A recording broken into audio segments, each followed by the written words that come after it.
Hello po, no? Kanina,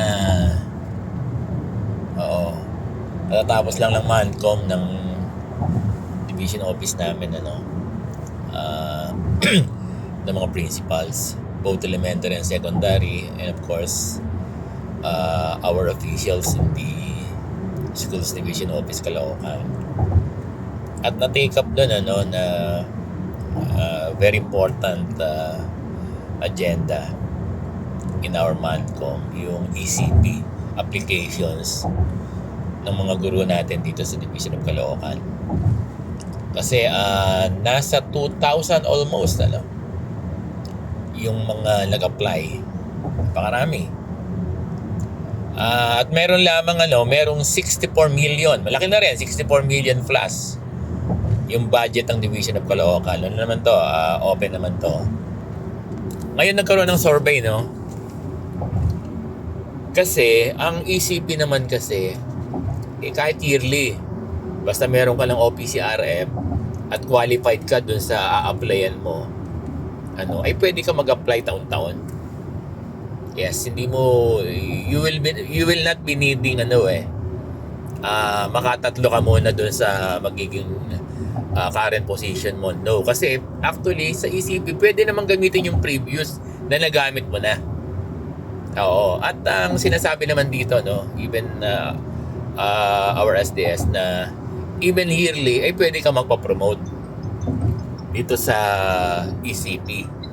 'Di ba? Basta meron ka na, basta yung OPCRF mo ay magko-qualify doon sa position na applyan mo. Ganon. Ngayon, nabablog ko na to Di ba sabi ko sa inyo, although may existing policy, no, may existing provision ng ang ECP na 3 salary grade higher than your existing. Kaya lang the problem is, napakaraming nag-apply per division. Pero sana ma-benchmark ito, no? Napakaraming nag-apply na division. No? Napakaraming nag-apply na guro per division. Napakarami. Dito sa Caloocan, nasa around 2,000.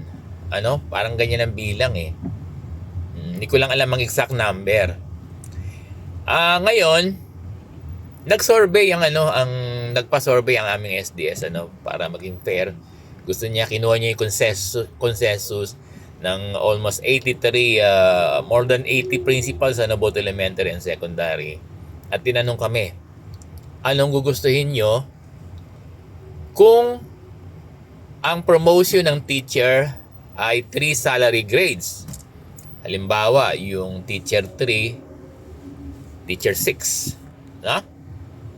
Yung master teacher 1, pwede master teacher 4, yung master teacher 2, pwede master teacher 5. It can be like that.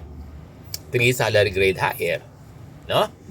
Ngayon, kung gano'n ang gagawin, pinaliwanag ng aming SDS, at yun ang susundin natin, instead na 2,000 ang mapopromote, magiging 1,000, around 1,200 lang ang ma-accommodate. Kung ganon na 3 salary grades higher ang bawat posisyon.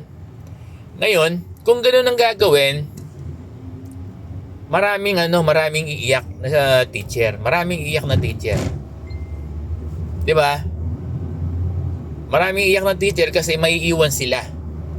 Isang salary grade higher lang na ma-promote ka, napakalaking bagay na.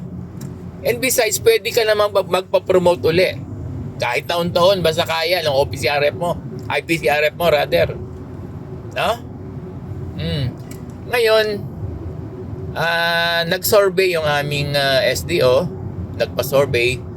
Anong gusto namin? Mas marami o konti?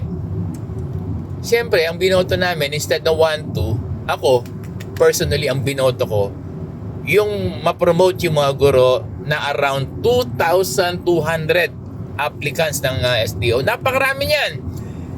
Sa ibang province nga, sa ibang 20, 30 lang dito sa atin, 1,000. Compared to 1,2 and compared to 2027 o 2030, ganyan, around like that. Ano gusto ng guro?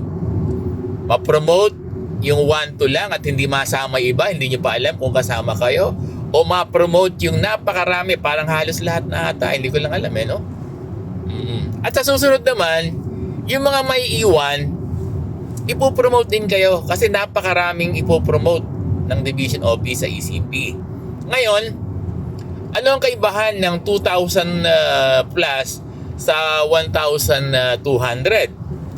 Ang kaibahan nito, magkakaroon tayo ng almost mass promotion ng pwede na yan no? Ng ECP applicants na 2020. Nagagat niyo ba ako? Kung magbabawas ng salary grade below the expectation. Kung halimbawa yung teacher 3 nag-apply ng teacher 6, ang ibibigay lang sa kanya ay teacher 5. Ganon. At yung MT1, di ba, nasabi ko na rin sa inyo to dahil malaki kinakain, going to MT2. Di ba? At even yung principal, kasi may principal din, if you are a principal 2, principal 3. Yan. Parang something like that. Pero hindi ko pa alam kung anong magiging yung action talaga ng division office. Ngayon, naghingi ng survey. Nag-ask ng opinion ng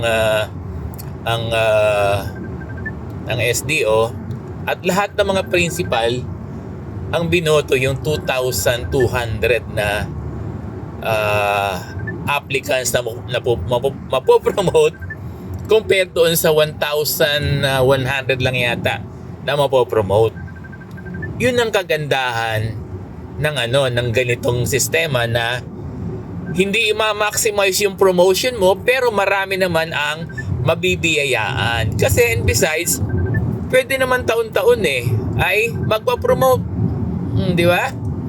Baka mamaya pag hindi ka na halimbawa 1,100 lang ang kinonsider dahil minaximize yung 3 salary grade higher, baka mamaya nandun ka sa mahigit 1,000 na hindi ma-promote, maiyak ka. Diba? Kaya kung ako sa teacher, mas maganda na itong ginagawa ng Division of Caloocan compared dun sa ma-maximize mo, diba? Namo-monitor nyo Sir Bong sa ibang division, diba? Ang napopromote lang out of 1,000 ay 70. Dito, biro mo. Hindi ko lang alam ang exact number ng applicants, pero 2,000 plus ang mapopromote. Ngayon, pag naubos ng 64 million, another 64 million uli yan to my understanding. Kasi taon-taon nagkakaroon ng budget, baka lumaki pa. Baka lumaki pa uli. Di ba? Hindi naman natatapos yung hindi naman natatapos yung ECP. Hanggang sa mag-retiro na kayo, may ECP. At taon-taon, nagkakaroon ng budget na re-replenish. So, di ba, dear teachers in Caloocan, sana naintindihan nyo. Maganda to, napakagaling ng nag-isip nito. Kaya bilib ako sa ating SDO Caloocan. Napakagaling ng nag-isip ng ganyan, di ba? Kaya kami mga principal, ang binoto namin, ang survey namin ay dun sa 2050 ato, 2027 ng mga gurong mapopromote under ECP, ha?